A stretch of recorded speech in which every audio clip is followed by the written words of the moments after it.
And things only got worse in Modern Warfare Remastered when the server quality was improved and you could hit those bursts easier than back in 2007 when people were rubber banding like crazy.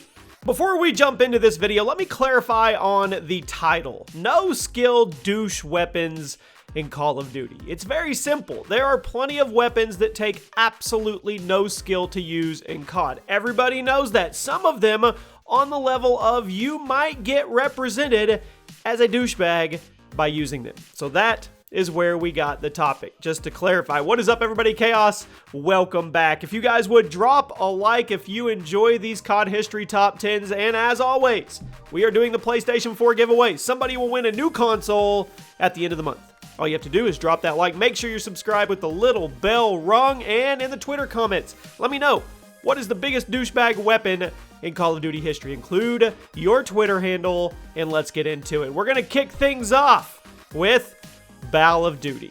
That's right, advanced bow fare, my friends. When AW launched, the bow was one of the first weapons you got your hands on, and it quickly became one of the most popular weapons in the game due to it being blatantly overpowered. It had fast fire rate, it had high damage, it had great handling, quick reload, big magazine, everything you could ask for. It was the total package. It took freaking forever for Sledgehammer to finally give in and nerf the thing, and even after that, it was still overpowered. It killed in just a few seconds, and due to the excellent handling, it made it very, very easy to just run at people and spam it with no real consequence. The bow is still one of the most popular guns in Advanced Warfare due to Sledgehammer never fully nerfing it. But if you played with this thing before all the nerfs, you will probably agree with it being the starting gun on this list today.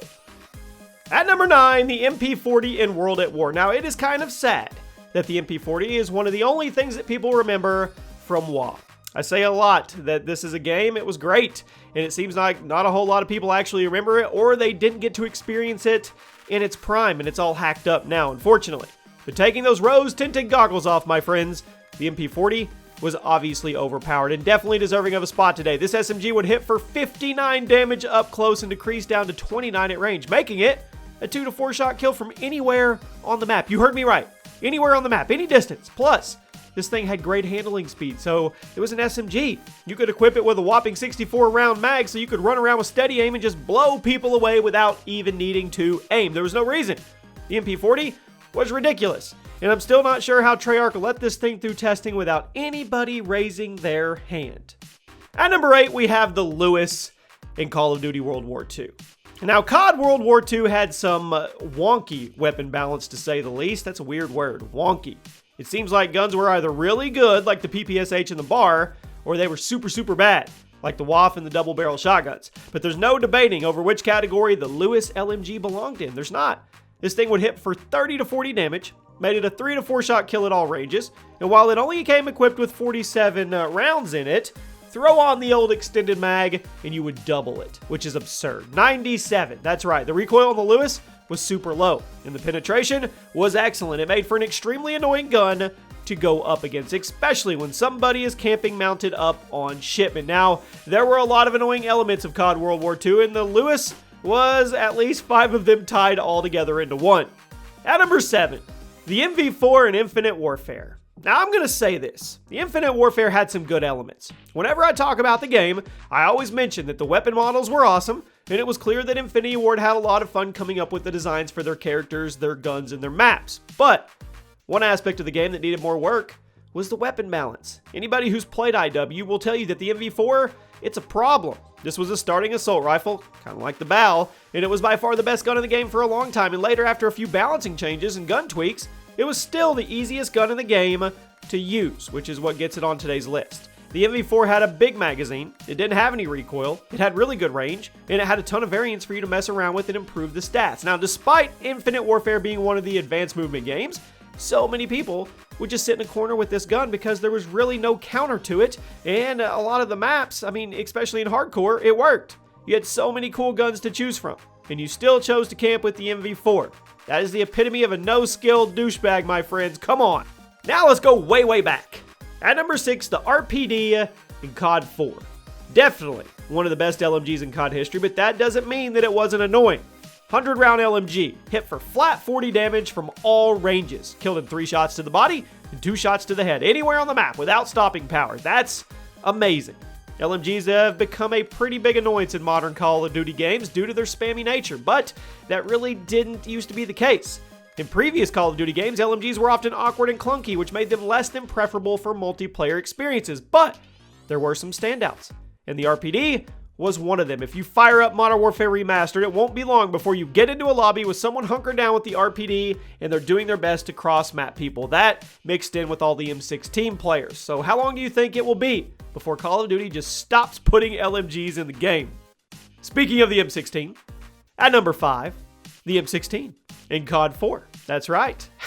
How about an even easier gun to use in that specific game? Now, the RPD was annoying. It was. And it caused problems when someone was camping. It was nothing compared to the nightmare that was the M16. This is one of the most overpowered guns in COD history. It boasts a ridiculously high fire rate for its 3-round burst, and if you were using stopping power, well, you could kill him in 2 bullets every time. It also had very little recoil, and it had respectable cover penetration, which would allow you to wallbang and cross-map till you literally till your little douchebag heart's content. The M16 was ridiculous, and things only got worse in Modern Warfare Remastered when the server quality was improved and you could hit those bursts easier than back in 2007 when people were rubber banding like crazy. So while the RPD was more spammable, it was at least held back by its slow handling and somewhat unpredictable recoil. The M16, on the other hand, had no downsides. None. Nada. Zilch. Zero. At number 4, the pre-patch Akimbo Model 1887s in Modern Warfare 2. Raise your hand if you experienced these. I think we can all agree. The Akimbo models were a problem. Yeah, they were cool. They were fun to use. But if you used these things back in the day before they were patched, you know deep down that they were totally skillless. Back when Modern Warfare 2 first came out, the Akimbos had something screwed up with the range drop-off. It allowed you to nearly cross-map people with this massive hitbox, so you could just stroll around Afghan, picking people off from insane distances without ever aiming down your sights. Now, thank goodness, Infinity Ward patched it, although it's kind of ironic that this got patched, but the million other problems in Modern Warfare 2 never got touched, but whatever. Now, the Model 1887s were awesome, and the reload animation was the best, and all those other adjectives that people like, right? But they required zero skill, and you know it, and I know it. At number 3, the Titan in Black Ops 4. Now, BO4 had a lot of annoying spammy stuff, but all things considered, the game was alright, right? After the release of Modern Warfare, a lot of people have been going back to Black Ops 4, realizing it wasn't as bad as people said it was, which is pretty much tradition in the COD community, but I digress. If there's one thing about the BO4 game that everybody agreed on, it was that the Titan LMG was way too good. Had a huge mag, good fire rate, hardly any recoil, and it would kill in 3 to 4 shots from pretty much any distance on the map, making it extremely used to camp with and get easy kill streaks. Now, Black Ops 4 had a pretty solid core gameplay, but the weapon balance, it was all over the place, which is often the case with Treyarch games. So hopefully, they can rein it in with Black Ops 5 or the Black Ops reboot or whatever they're doing next year and get it right. At number 2, the pre-patch 725 in Modern Warfare. Remember back in the beta when the 725 was decent? I wonder how much frustration the world could have spared if Infinity Ward had just kept it where it was then. It was blatantly overpowered when Modern Warfare launched. It killed people in one hit from ridiculous distances, as well as being equipped with fast reload time and extremely quick handling speed, so you could just zip around the corners and blast someone's head off before they could even figure out where the footsteps were coming from. Don't even get me started on this thing in hardcore. It blows my mind that the 725 launched in the state that it was in. It blows my mind even more that Infinity Ward took so long to patch it. When something is this obviously overpowered and it takes that long to patch, you have to wonder, did they do it on purpose to generate buzz for the game, cater to the noobs? I don't know. And at number 1 today, raise your hand if you don't like this gun. The Brecci in Black Ops 3. You knew it was coming. This is a joke of a weapon. Joke. Semi-automatic shotgun, unlocked pretty early in Black Ops 3, and I still scratch my head at how Treyarch thought it was okay. They never nerfed it. The Brecci would fire pretty quickly for a shotgun. It had a huge hitbox and it would kill in 2 to 3 shots. Massive mag, ridiculous range, fast reload time, great handling speed, and the list goes on and on. The Brecci was so obviously blatantly overpowered that it got to the point that many people would back out of lobbies as soon as they saw someone carrying it around. Yeah, at which point the cycle would just continue forever. So I don't understand how Treyarch never nerfed this thing or how they thought it was acceptable to leave it in the game on launch day, but now it will go down in COD history, at least in my history, as the most annoying, no-skill, douchebag spam weapon of all time. You guys, let me know where I got it right. Let me know where I got it wrong. Tell me one gun that deserved to be on this list that didn't make it. There are 2 videos up on the screen right now. You have to make a decision. Fork in the road. Do you take the one on the left, or do you take the one on the right? I'll see you whichever one you take.